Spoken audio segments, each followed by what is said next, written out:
Hello everyone, this is the fifth part of the Realpolitiks free Beyond Earth tutorial, and we'll be talking about the army and the warfare in general, with a few tips to get you off the ground and get you conquering the world. So, armies in Realpolitiks free, they move just as everything else does in real time, and as you can see, by simple right click, as you would in any other RTS, they move around the map. These are the representatives of armies that you build up over time. You have to recruit them. You have a limit on the maximum of the officers that you can field. This can always be raised. You also have a limit onto the ranks of the officers, whom you can promote very simply by clicking on the portrait and promoting them to a higher rank, which allows them to field more than just 10 units, which is the base for every colonel in the army, which is also the base rank for every commander in the game. As I said, if you want to move your division, your army, deliver it to a location, you just right click to the province or on the maritime area, and the unit will transform itself into a ship transport, which will take the army overseas. So let's deal with the second army here. Let's station it back into Washington. What is very important on the army tab are the morale slider, which I recommend to keep as high as possible if you have the resources to maintain. If you have a war or conflict looming over your country, you want to have the morale as high as you can. This goes hand in hand with the payments for the soldiers. Military administration should go very high, and you should definitely wait before you engage in a conflict. Give it 3-5 months after you have cranked up all the settings to the highest. On the army tab, you can always see where the army is, what the attack and defense stats for the combination of units are, how many units out of the base limit for the rank you have already used up, and you can cancel order or you can erase the army from the existence. Once you do this, the army disappears, the costs disappear within the next month, but you will lose all the experience, all the units. You can also check out the upkeep of your unit, the current one, and the composition. What is important is that you maintain a clear line close to the border of potential enemies. If you appear weak, the enemy will attack if the international situation deteriorates. So the AI will have no qualms of attacking you. Canada will comfortably attack the United States of America if it feels strong enough and you have not invested into your armies.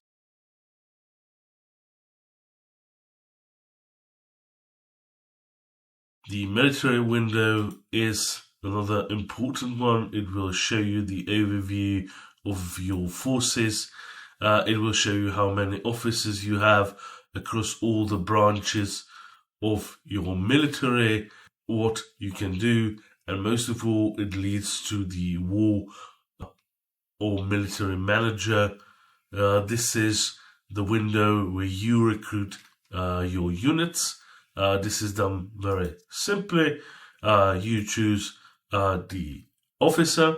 You check out if the limit on units allow you some or any recruitment at all. You check out the prices, and if you are happy with the composition, you add to it. There's always a temporary limit of 5 units of each type, as to not spam units. So you really have to think about it, build up over time. If you delete your army, if you cancel it, it comes with consequences. It is not as easy to quickly build up as it might seem. It takes years to create a competent force. If you delete it, you might regret it very quickly. The deploy location will then allow you to deploy any of the new recruitable officers that are the base for new armies. Each officer also affiliated with a party. This, as always, is a universal party. It basically lays out the ideology of that officer.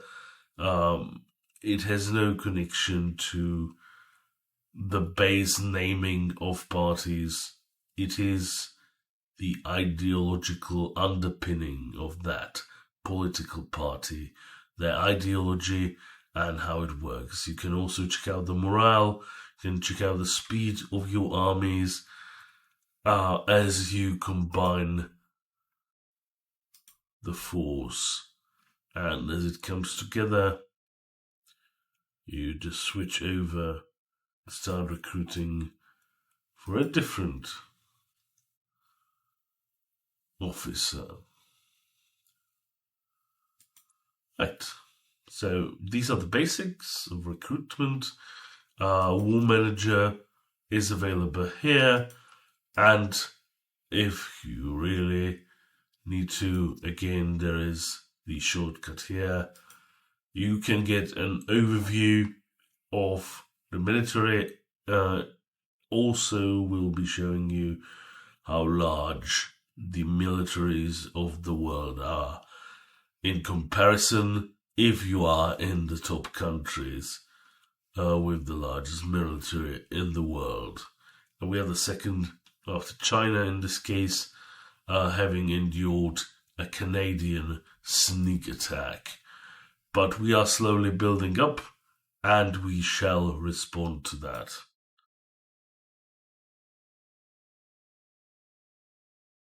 Each war is preceded by diplomatic effort. This is true in Realpolitiks as well. As you can see, I am lucky enough that in this campaign I already have relationship with Canada that has deteriorated thanks to the previous war. But in case you really want to start it out, tools like decreased relations and other diplomatic tools within the diplomatic actions, other ones that will allow you to provoke the enemy country. You can always try to be very aggressive. You can fabricate territorial claims. You can start out a trade war. You can embargo the country if you really want to. All of this will help out in a way of provoking, breaking down relations that will allow you to then focus and start the war. But we have it pretty easy. Our units are ready on the border. We are outnumbering the Canadians heavily, and we'll be able to use that to our advantage. in total combat. So we'll start moving units, positioning them in the ideal choke points. We don't want to maintain a military that's too overwhelming, and we'll wait for the recruitment to be done. And as I've mentioned, before you start, always think of upping that military administration, getting the mobilization up to 100 to ensure that the morale is high. We will try to balance it out with the economy as well before we start, so we don't fall into an abyss of not actually having what we need to have, which is money and the resources necessary to wage this conflict. Given that we've positioned our armies, we shall increase the military administration to ensure that everything is ready for our next offensive, and we will take Canada armies into a pincer, destroying their forces on the ground if at all possible. Given the fact that we have prepared for this war, we have a huge advantage over the Canadian armies, and given that diplomatically we are ready, we can start the war. Do not forget, warmonger is an important effect.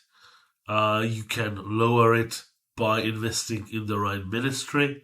You can lower it by making the right choices in the terms of government. But if you reach a certain warmonger level, your diplomacy options will dwindle and become very limited. You might just become the warmongering monster everyone considers you to be. So, if you want to go to a softer approach, such as fabricating claims, that always helps to bring the initial warmonger effect down. You can do that. I am going to be very blunt in this one. We will just invade. Mexico is gonna stab us in the back. Alright. Well, that is also one of the options that we haven't taken into account. Obviously, the natural thing to do would be to sign the agreements with all of the other countries around the US.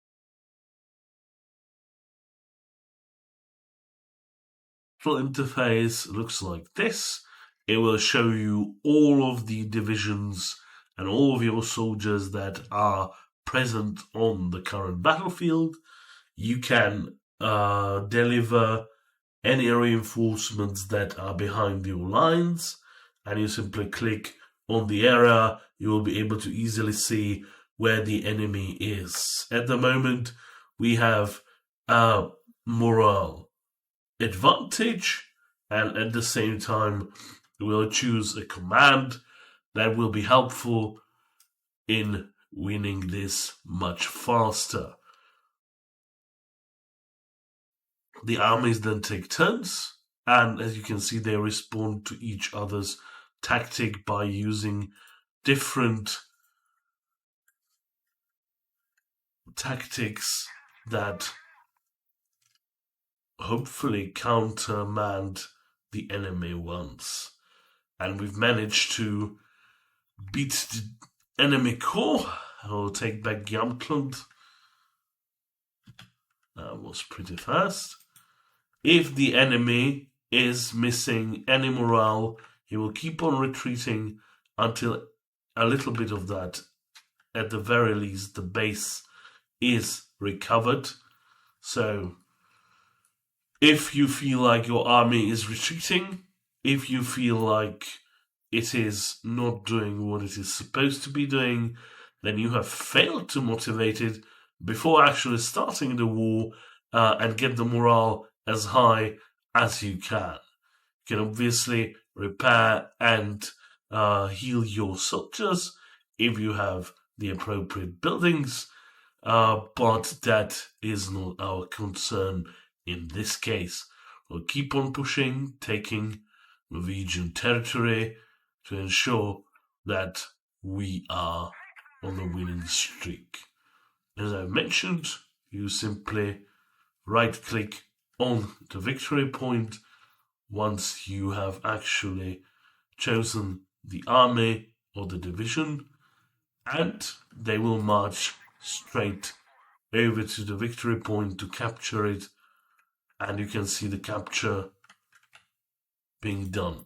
Anytime an army is interrupted in battle, the capture of the victory point starts over. As you can see, we've been surprised a little bit. The first army of Norway keeps on coming back. And we'll have to fight another battle until we deplete their morale to close to zero.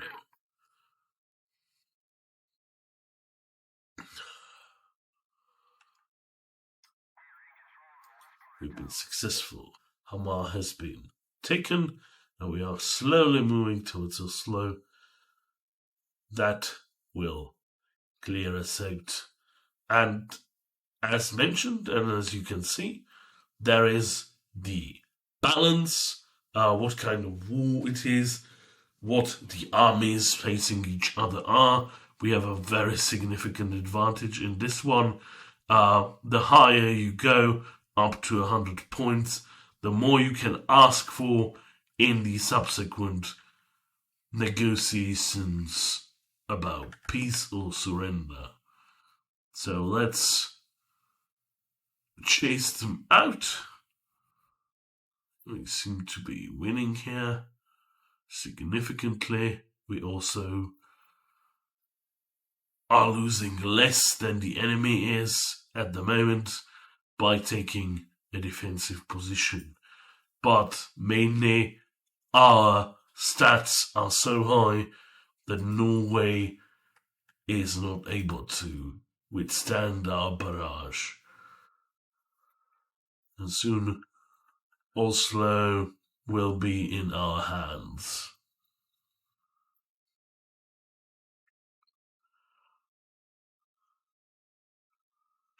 And another victory.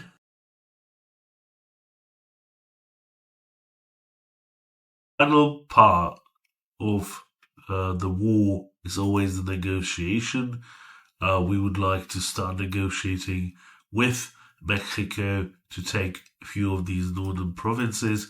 They have been defeated, and we would like to take certain amount of them. If we have a score that's lower than what our ask is, there is a high possibility we'll be able to annex what we are desiring. There are always more options that you can find to align the country with the system of government that you want, demilitarization, and so on. It's always a good idea to ponder these before you actually send your demands. And the Mexico has agreed. America is getting some of those provinces, and we can fully focus on the war with Canada.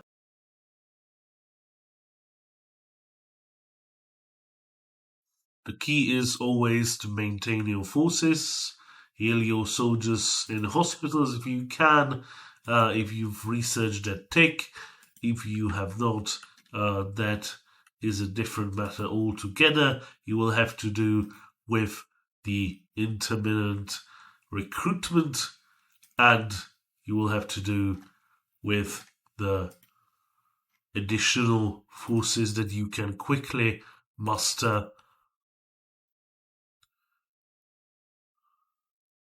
via recruitment done at the last moment. There are also specific changes to the constitution that you can make and ensure that it will be easier for you to enter the state of war. So a neutral country always has a little bit of a problem to get in, but the revanchism and imperial ambitions are one of the two that you can get into. Always ensure that you have the manpower to fund your efforts. One of the most important resources that you can ever have for your military. And with that, I will leave this war to come to its natural conclusion. And thank you for staying with us. I'll see you on the next tutorial. Have a great day.